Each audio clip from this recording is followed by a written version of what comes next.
Let me ask you this. So we're the black guys. We used to be the black guys at bloggingheads.tv way back in the day. That's beginning to feel like a long time ago. I was about to say, do you miss it? I mean, here we are arguing about Gaza, which is, like pulling teeth. I mean, it's not exactly the most pleasant enterprise in the world, but it seems like our kind of reason for being subject has become passé. Sydney Sweeney, is that the latest controversy? Actually, that one, no. Yeah, that is what it is. I mean, I haven't heard the names of the people with three names in forever. Here's what I think it is. We're sitting here talking about this conflict that we have no significant connections to. I mean, I live a very Jewish adjacent life, but still, I'm not. But we're Americans, and America is tied at the hip with Israel in this project. Yes, so it is.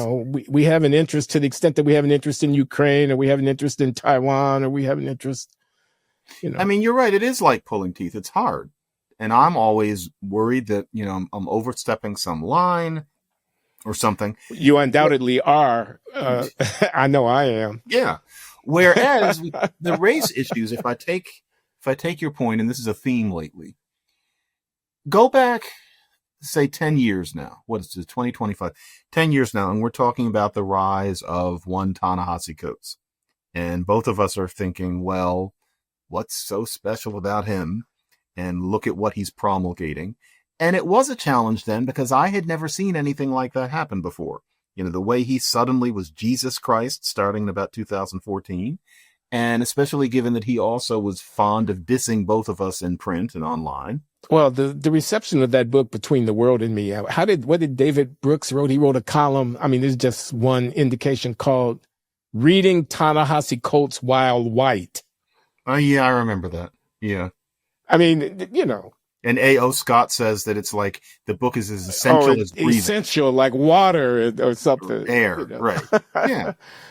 Now, that was annoying, but it was challenging. But then once, what happened again? Already you can see this. Ta-Nehisi Coates happened again in the form of Kendi. Well, that wasn't as interesting. I knew right then, okay, this is going to crest. Well, I knew Ta-Nehisi Coates. Ta-Nehisi Coates was free, believe me, Ibram X. Kendi is no Ta-Nehisi Coates. Yeah, you're right. Yes. That's paraphrasing whoever it was. Benson. Lloyd Benson. Lloyd Benson, the vice presidential candidate on Dan Quayle, when people tried to compare him to JFK. I don't know if I'd go that far in this particular case of Kendi and Coates, but I don't. But Glenn, if you say the same league, the race thing, as in the contrarian race thing, is getting old. Yes, you're right. And so, for example, every week I get to do. Nichelle Norris taught me to say that. Not I have to do it. You get to do it. Get to do my Times piece. And I kind of think, well, there's language, there's race, and there's music and culture. And I kind of try to alternate. I must admit that lately it's gotten to the point where when I think of race, like if it's kind of time, there's a bit of me that's thinking, oh, shit. Well, what new am I really going to say about that? Yeah, we're in a kind of a trough on that. But then again, that was also true in the early 2000s. You didn't think of it this way at the time, but affirmative action, there's this big decision in Michigan, and that's in 2003. That happened. Yeah. From 2003 to 2005, there was nothing about race. You had to write about whether hip hop is bad or Al Sharpton ran for president. Nothing happened until Katrina. And then once we're finished talking about Katrina, a year later, Obama comes along. There was a lull. Who knew what was going to happen? I think we might be just in one of those lulls. I wonder how many, if any, young black men are being killed by police officers. How many have been killed by police officers under dodgy circumstances in the last year, the last 2 years? Something tells me the number cannot be zero. Mm-mm. And yet we haven't had, big demonstrations and big remonstrations about that feature, that unfortunate feature of the American social landscape. And I can, again, only conclude that that's because those events have not attracted the same attention in media and social media. And I wonder if that is not an indirect sign of the times. You're right. There hasn't been one of those in like 2 years, I think, that got national attention. And then you had the ones that just don't fit the narrative. And I think, for example, I hate forgetting the names, but there's something, Tyree Nichols in Memphis, and he's basically beaten to death, but it's 4 black men. And so, what do you do with that? And it shows that what we're dealing with is cops rather than. Were they acquitted or convicted, those guys? I think in between, they were not punished as much as we would want, but it's clear what they did, and we still don't know why. But it shows that happens when you're in a uniform. You don't have to be white to do something like that. Well, what is the tenor of the race conversation amongst the younger people? I wonder. I mean, it may just be that we betray our.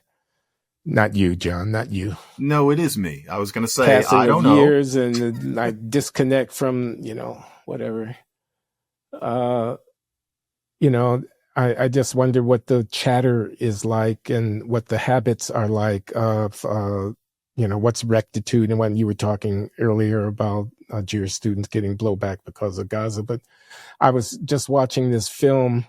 I wonder if there's any kind of intensity or like that around any other issue. I was just watching this film, The Coddling of the American Mind, that 2 filmmakers have made about Jonathan Haidt and Greg Lukianoff's book. Yeah.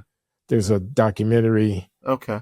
And it does identify, the years like 2014, 15, 16, when stuff, really started changing, and social media plays a big part in it. But these kids are telling their stories on screen, and they're getting, castigated for deviating in the slightest way from, and they're getting blasted on social media. They're different kids with different stories, but they have that in common, that they are really oppressed and depressed by the pressures for conformity and insistence upon affirmation of rectitude, and this hyper focus on microaggression, on having been given offense to, and all that kind of stuff.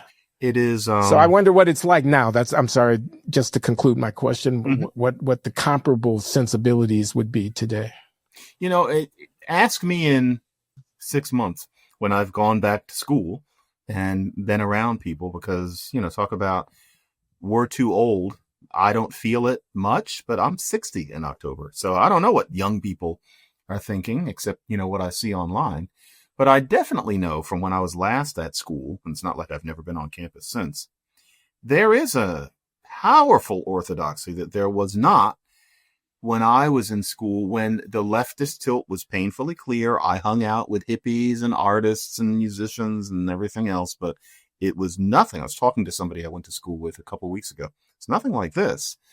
And, sometimes I almost feel sorry for the white ones, the pure, what a terrible way of putting it.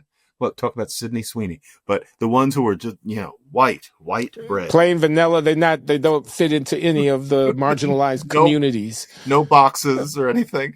And they feel such a responsibility to show that they're aware of intersectionality and racism and sexism. This Maybe comes that's through not in the the worst film thing in the world that I was mentioning. Excuse me. I just want to, they capture this sense that if you don't have a category, you're kind of defenseless in the suffering Olympics. Oh, yeah. Or, for example, this Sydney Sweeney jeans ad where she's blonde and pretty and she says, I have good jeans. And then it turns out she's talking about her pants. I wrote a Times piece where I said, oh, come on. If somebody says they have good genes, okay, you could interpret it as, something some white nationalist says, but I didn't know it meant that. I didn't hear that resonance, and I'm not the most unsensitive person in the world. And I just said, come off it. She's saying that she has good genes because she's attractive to look at, not because she's white and blonde. And then she makes a little pun about jeans and then blue jeans. I'm pretty sure. I actually had one of my students who I'm, closer to, he's one of the majors, who wrote something to me once where he didn't say it straight, but he implied that a lot of my pieces offend the other majors. And, they just kind of put up with it. I'll bet that piece did not go over well with many Columbia undergraduates. I'll bet that they think that was a really tacky piece. And I don't know, in 1985, nobody would have blinked twice. And I don't think that we were so ignorant, but that makes me old, So, yeah. Have you seen that ad? I have seen the ad. Yeah. No one commented on the fact that she says the jeans make her butt look good. Does she say that in one of them? That in the ad that I saw, she sure did. I only watched 3 or 4 of them, but okay. But that has nothing to do with her race. No, that had nothing to do with race whatsoever. It had to do with the culture, though, and the sexuality and the fact that, subtle shifts of tone and whatnot, wet ass pussy, not to put that on Sydney Sweeney, but I thought, actually, I'll tell you what it made me think about. It made me think about when I was in grad school, people used to say that Larry Summers had good genes because he had 2 uncles, Paul Samuelson and Kenneth Arrow, who were both mega star Nobel laureate economic theorists of a mega order. Yeah. And on the mother's side and father's side, siblings are, Nobel laureate economists, so he had good genes. That's what I thought it meant. And my kid Glenn is articulate. It has been commented, very, very articulate. It has been commented in our presence that we have, the genes. It's the genes. So come on. This is not eugenics. Observing that there could be some connection between generations in or whatever in what, and attributing that to genes is not eugenics. Eugenics is a whole program about intervening in processes and institutions in order to promote a certain kind of genetic drift. That's what I thought eugenics was. I didn't realize that casual reference to the possibility that there could be some genetic action going on in the production of valued features of a human personality was racist. That's also George Floyd summer of 2020-esque. We have and it falls flat today. I understand American Eagle is making a fortune, and everybody's laughing at the woke brigades. We're in a society of great luxury where a great many people have a whole lot of free time, and they end up massaging these labored points of view, such as you have to remember that good genes was used by these people 80 years ago. And the question is, why do you have to remember? What is that?